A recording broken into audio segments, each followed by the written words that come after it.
नल देश में सामाजिक सौहार्द को स्थापित करने के लिए जमीयत उलेमा-ए-हिंद के अधिवेशन में अंतिम दिन रविवार को मौलाना अरशद मदनी के द्वारा ओम और अल्लाह को एक ही बताने के साथ ही पैगंबर आदम को हिंदू मुस्लिम दोनों का पूर्वज बता दिया। इतना ही नहीं, उन्होंने कहा कि धरती पर जब कोई नहीं था तब मनु किसे पूजते थे। मौलाना के इस बयान का दूसरे कई धर्मगुरुओं ने विरोध किया। मौलाना अरशद मदनी पहली बार चर्चा में नहीं आए हैं, बल्कि रात के अंधेरे में आरएसएस प्रमुख मोहन भागवत से उनकी मुलाकात रही हो या फिर गाय को राष्ट्रीय पशु घोषित करने की मांग। इनके चलते मदनी सुर्खियों में किसी न किसी तरह बने रहते हैं। राजधानी दिल्ली में जमीयत उलेमा-ए-हिंद के 2 दिवसीय सम्मेलन को मौलाना महमूद मदनी गुट ने आयोजित किया था। महमूद मदनी ने कार्यक्रम के पहले दिन कहा था कि भारत उनका भी उतना ही है जितना प्रधानमंत्री नरेंद्र मोदी या आरएसएस के प्रमुख मोहन भागवत का है।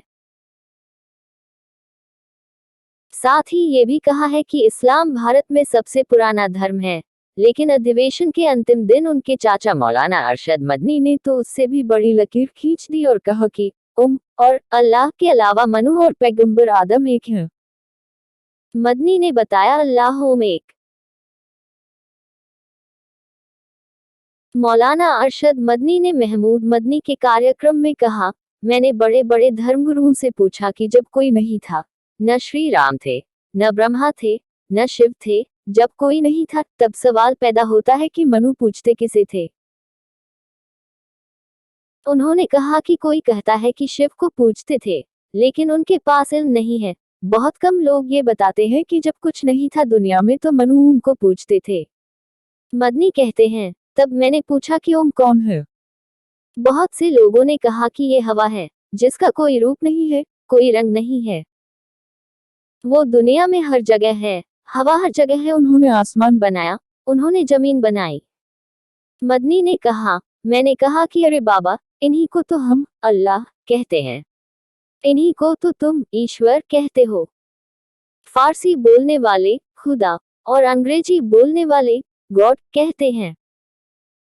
इसका मतलब ये है कि मनु यानी आदम, ओम यानी अल्लाह को पूजते थे। ये हमारे मुल्क की ताकत है। मौलाना ने दावा किया कि इसलिए इस्लाम भारत के लिए नया मजहब नहीं है और अल्लाह यानी ओम ने मनु यानी आदम को यही उतारा और उन्होंने एक अल्लाह यानी एक ओम की इबादत करने को कहा और इसके बाद के आए पैगंबरों ने भी यही संदेश दिया। मौलाना के बयान पर जैन मुनि का इतराज। मौलाना अरशद मदनी के बयान को लेकर जैन मुनि लोकेश मुनि खफा हो गए। उन्होंने मंच से ही अपनी आपत्ति जताई और कहा, आपने जो बात कही है, मैं उससे सहमत नहीं हूँ। मेरे साथ सर्वधर्म के संत भी सहमत नहीं हैं। हम केवल सहमत हैं कि हम मिलजुल कर रहें, प्यार से रहें, मोहब्बत से रहें। इसके बाद वे कुछ अन्य धर्मगुरुओं के साथ कार्यक्रम से चले गए, लेकिन उससे पहले यह भी कहा कि जैन धर्म के 24वें तीर्थंकर भगवान महावीर हुए, उससे पहले 23वें भगवान पार्श्वनाथ थे। नेमिनाथ योगीराज कृष्ण के चचेरे भाई थे, किंतु याद रखिए इससे पहले भगवान ऋषभदेव पहले तीर्थंकर थे, जिनके पुत्र भरत के नाम पर इस भारत देश का नाम पड़ा है। आप ऐसे नहीं मिटा सकते। ये जो कहानी अल्लाह, मनु और उसकी औलाद, ये सब बेकार की बातें हैं। गाय को राष्ट्रीय पशु की मांग उठा चुके मौलाना। केंद्र में बीजेपी की सरकार बनने के बाद गाय एक बड़ा सियासी मुद्दा बना था। देश में गाय पर जारी राजनीति और हिंसा पर लगाम लगाने के लिए जमीयत उलेमा-ए-हिंद के अध्यक्ष मौलाना अरशद मदनी ने दिल्ली में बकायदा प्रेस कॉन्फ्रेंस करके गाय को राष्ट्रीय पशु घोषित करने की मांग की थी। उन्होंने कहा था कि गाय से देश के एक बड़े तबके की भावना जुड़ी हुई है। गोहत्या को लेकर आए दिन माहौल बिगड़ने की स्थिति पैदा हो जाती है। गोहत्या के चलते देश में कई हत्याएं हो चुकी हैं।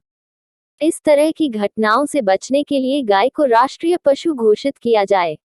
इससे गाय और इंसान दोनों की रक्षा होगी। इसके साथ ही उन्होंने